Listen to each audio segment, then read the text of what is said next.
intrepid. This unlikely robot had made history when its mechanical claw, under command from Earth, had scraped the skin of the moon and given scientists their first real information on the physical nature of the lunar soil. It had lasted just 15 days until the onset of lunar darkness.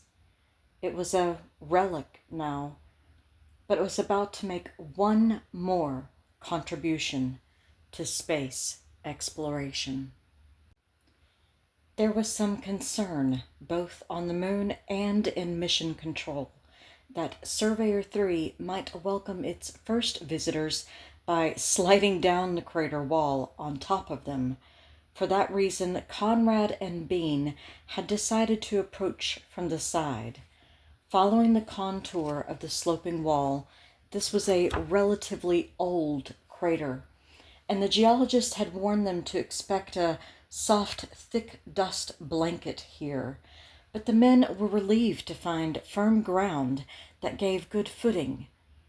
With slow, careful steps, they closed in on their target. They could see, to their surprise, that the surveyor wasn't white anymore, but a light tan. It had been baked by the sun. Or had Conrad and Bean sprayed it with dust when they landed? They'd investigate when they got closer, and they'd take pictures of it from every angle, and more pictures of the soil and rocks nearby, so the scientists could compare them with the surveyor's own images from 31 months earlier. They'd collect some of the rocks, and then Conrad would snip off pieces of the craft to take home. But before they poked, prodded, and otherwise cannibalized the probe, there was something Al Bean and Pete Conrad wanted to do. Before the mission, they'd had one of the support crew go out and buy an automatic timer for the Hasselblad, a little spring-loaded gadget. Conrad and Bean's idea was that they would mount the camera on the tool carrier and then pose, side by side, next to the surveyor. It would only take a minute for them to fire off a few shots, saluting, waving, shaking hands, whatever. And Conrad was sure that when they got home, one of those pictures would end up on the cover of Life magazine. He couldn't wait until everybody asked, "Who took the picture?" Conrad had managed to smuggle the timer in the pocket of his spacesuit. He'd remembered to bring it into the LEM with him, and just before they'd headed out on the traverse that morning, he'd dropped it into the tool carrier, which was now full of rocks and tenacious lunar dust.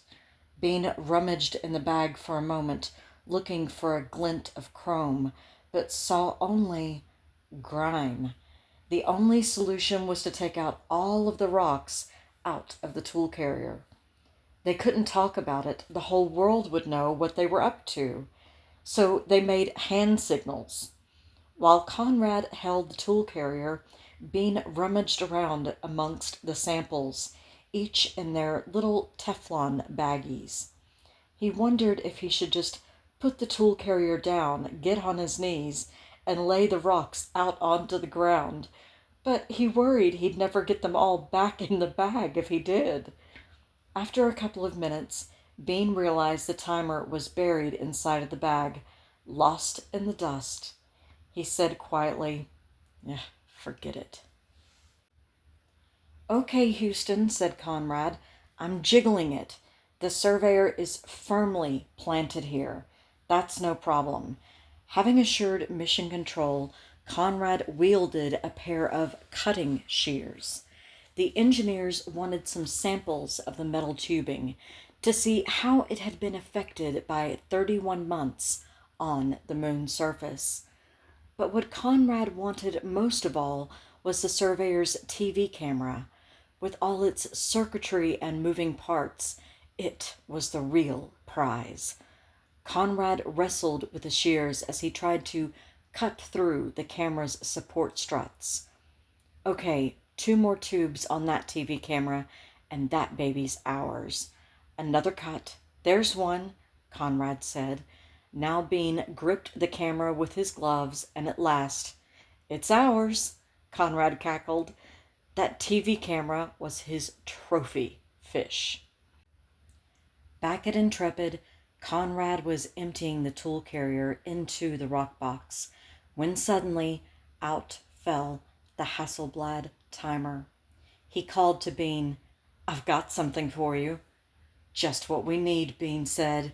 He picked up the timer and threw it into the distance as hard as he could. Pete Conrad was exhausted.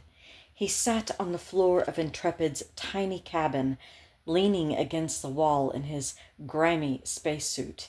As tired as he was, he couldn't believe he and Bean had climbed into the limb after only 4 hours outside. With all that extra oxygen, maybe a couple of hours' worth, still in their backpacks. He wasn't about to tell Houston how frustrated he was. Before the flight, he'd agreed that if Mission Control gave him one-time extension during each moonwalk, he wouldn't ask for a second one. So he and Bean had some time to kill. They ate lunch, and then they started into the checklist for liftoff. They were about an hour ahead of schedule, and when they came to the T-minus 30 minutes mark in the count, they stopped, because the next steps, pressurizing the fuel tanks, for example, would have to wait until the proper time. For now, Conrad rested. Conrad looked at Bean.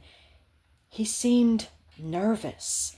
There was absolutely nothing to do but just watch the clock as seconds and then minutes ticked by. But Bean was fidgeting with something on one of the instrument panels. What was he thinking? Conrad remembered how he had felt on his own first space flight. On Gemini 5, he had been crammed into a tiny spacecraft with Gordo Cooper after a week in orbit, circling the Earth over and over and over again. Conrad found himself thinking about the retro rockets, which had been soaking in the frigid cold of space for days on end, longer than anybody had ever been in space before. Conrad was terrified that when it came time to fire the retros, nothing would happen. When the retros fired right on schedule, he breathed a huge sigh of relief.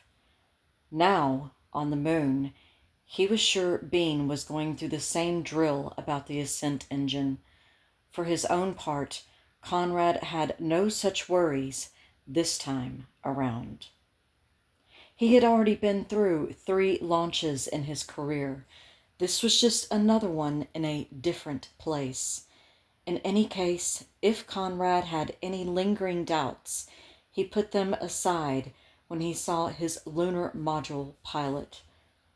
Finally, Conrad said, "Beano, are you worried about the engine?" Bean answered a quiet, "Yep." And Conrad tried a bit of humor. "Well, there's no sense worrying about it, because if it don't work, we're just going to become the first permanent monument to the space program." Conrad wasn't sure the joke made any difference in Bean's outlook, but an hour later, when the moment of truth arrived, there were no unpleasant surprises. And then, as the ocean of storms fell away in one last spectacular view, Pete Conrad and Al Bean headed for a reunion with a best friend in lunar orbit.